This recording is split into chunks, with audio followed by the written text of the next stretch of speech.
Halo, balik lagi sama gue Evander Game Dev. Kali ini kita bakal belajar tentang looping. Ini kalian hapus dulu aja yang sebelumnya buat conditional statement. Kita udah nggak pakai itu lagi. Ini juga. Oke, sekarang gue bakal kasih kalian contoh dulu satu.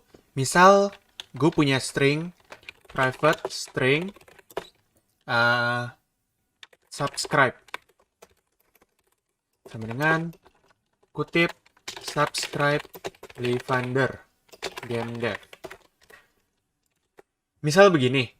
Nah, terus gue di bagian start, gue mau print subscribe. Berarti kalau kayak gini dia bakal ngeprint subscribe di Thunder Game Dev sekali doang kan di bagian konsol. Nah, kalau gue mau ngeprint 10 kali, maka gue harus begini dong. Print gitu terus sampai 10 kali. Kalau misalnya gue mau printnya 1000 kali, atau kalau gue ada kode yang mau gue jalanin sebanyak 1000 kali, masa gue harus print gini terus gue copy lagi, gue enter lagi, print lagi. Memang begini pasti bakal jalan. Nih, kita coba aja. Nah, gitu pasti bakal jalan kodenya, guys. Cuman kayak gini nggak efisien dan ini tidak mengikuti standar programming computer science. Jadi, disinilah kita bakal belajar tentang looping. Oke, pertama, jadi ada banyak cara looping. Cuman kali ini gue bakal ngajarin yang paling dasarnya dulu, yaitu for loop. Cara ngedeclare for loop, kalian pertama ketik for, terus buka kurung, bikin variabel. Variabel yang paling biasa tuh namanya integer i. Nah, ini variabel yang paling sering dipakai buat looping. Karena i ini sebenarnya singkatan dari iteration. Iteration adalah looping gitu, guys. Ini singkatannya doang i. Terus, integer i sama dengan berapa? Gue taruh 0. Berarti kita punya integer i, value-nya 0, terus titik koma. Nah, ini kita taruh condition-nya. I lebih kecil dari 10 misalnya. Terus titik koma lagi, i plus plus. Nah, dengan begini kita udah ngedeclare for loop. Terus pakai kurung kurawal, kita jalanin kodenya. Print subscribe. Nah, kalau begini, dia bakal ngeprint subscribe sebanyak 10 kali. Jadi dibandingin gue print subscribe sebanyak 10 kali, mending gue bikin kayak begini, pakai for loop. Gitu guys, coba kita langsung play aja ya. Nah, jadi sama guys, dia bakal ngeprint 10 kali gitu. Jadi cara kerjanya, pertama kita declare i kan 0 nih. Lalu, dia jalanin kode ini, print subscribe. Habis itu, kita pakai i++ yang artinya, i++ ini sama aja kayak begini nih. I sama dengan i tambah 1. Nah, kayak begini, sama persis kayak i++. Gini nggak ada bedanya guys, ini cuma penulisannya aja yang beda. Cuman cara kerja sama. Yang artinya, pertama i kan 0 nih, i 0 nih. Terus dia jalanin print ini, habis itu dia i++. I sama dengan 0 tambah 1. Berarti i-nya sekarang 1 kan? Oke, i-nya udah 1. Terus kembali lagi ke atas, dicek lagi. Apakah i lebih kecil dari 10? Kalau ini masih terpenuhi, dia bakal terus ngelooping terus guys. Dia bakal jalanin terus kode yang di sini diulang-ulang berkali-kali selama condition ini. Jadi, kalau gue taruh i lebih kecil dari 100, ya dia bakal ngeprint 100 kali. Gitu guys. Kalau gue taruh 5, ya dia bakal ngeprint 5 kali. Karena kan pertama i sama dengan 0. Ngeprint nih, print subscribe. Terus tambah 1, i-nya jadi 1. 1 lebih kecil dari 5 nggak? Ya, print lagi. Terus tambah 1 lagi kan jadi 2. 2 lebih kecil dari 5 nggak? Ya, maka print lagi gitu-gitu terus sampai i-nya tidak lebih kecil daripada 5. Maka kalau i-nya tidak lebih kecil dari 5, dia udah nggak memenuhi kondisi ini, maka loopingnya selesai. Dia udah nggak bakal ngeloop lagi guys, nggak bakal jalanin kode yang di sini lagi. Gitulah cara kerjanya for loop. Nah, ini gue hapus aja karena kan udah ditambahinnya di sini. Kalau kita tambahin di sini lagi jadi beda dong. Nah, sekarang gue bakal ngajarin loop lain namanya while loop.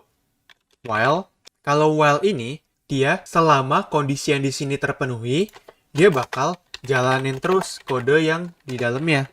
Nah, buat kondisinya ini gue bakal bikin gini aja deh. Int j sama dengan 0. While kan selama j lebih kecil dari 5, maka gue bakal print subscribe. Gitu guys. Jadi, biar beda, mending gue bikin variabel baru aja, private string kodio sama dengan kodio 4 belajar programming. Nah, jadi di sini gue print kodio. Terus, pastikan jangan lupa, lu ingat kan cara kerjanya for loop itu, tiap kita ngeprint, i-nya kita tambahin dengan 1 di i++ ini. Nah, kalau kayak begini, lu bayangin aja, j-nya 0.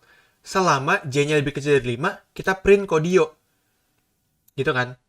Nah, kapan loop-nya kelar? Kapan j-nya tidak lebih kecil dari 5? Nggak akan pernah, karena gue nggak pernah nambahin j di sini. Gue nggak pernah bikin tulisan ini, nggak pernah bikin kode ini. Alhasil, kalau gue nggak pakai ini, dia bakal ngeprint kodio sebanyak infinity kali. Nggak akan pernah kelar loopingnya. Dan itu bakal membuat Unity kalian crash, guys. Maka kalian harus hati-hati kalau pakai while loop, oke? Jangan sampai terjadi infinite loop. Itu bikin crash nanti. Oke, kita langsung coba aja. Pakai for loop dan while loop.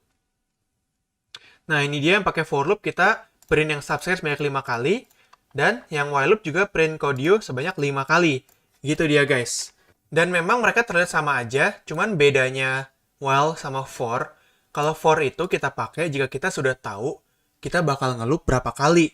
Kayak kita tuh udah nentuin dulu loh di awalnya. Kalau while loop cenderung dipakai ketika kita nggak tahu loopnya itu mau sampai berapa kali. Jadi ya terserah programnya aja, mau dia ngeloop 5 kali, mau dia ngeloop 10 kali. Tergantung case-nya bakal gimana. Dan dia bakal selesai ngeloop kalau dia udah sesuai sama yang kita harapkan. Kodenya gitu, guys. Jadi kalau kalian udah tahu berapa kali ngeloop, pakai for. Kalau kalian belum tahu, pakai while.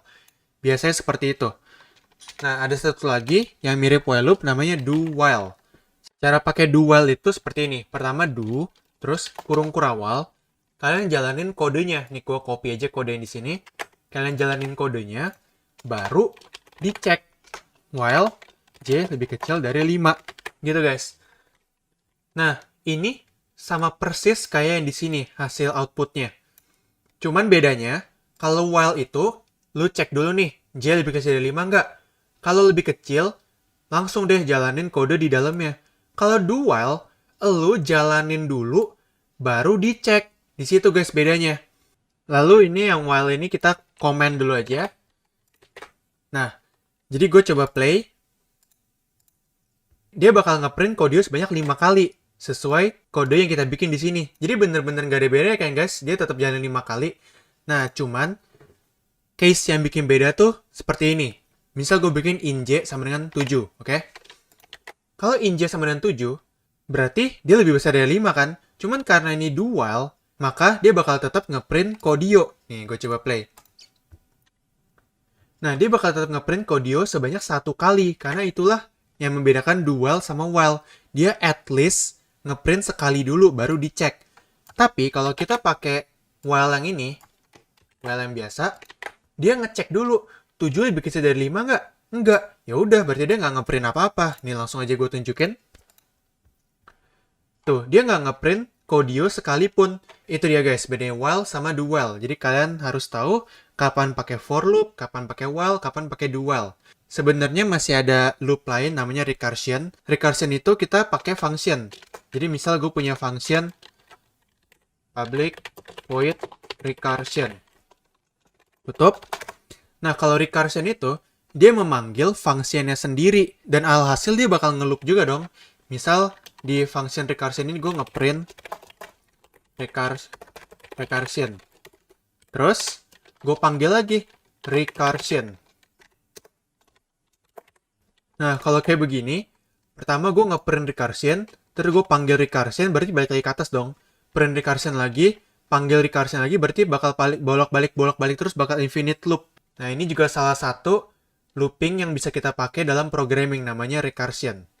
Cuman untuk sekarang kita belum pakai dulu, kita pakai yang paling dasarnya aja, yaitu 3 ini. Oke guys, kedepannya kita bakal belajar tentang array. Gue Olive Game Dev, sampai jumpa di video selanjutnya.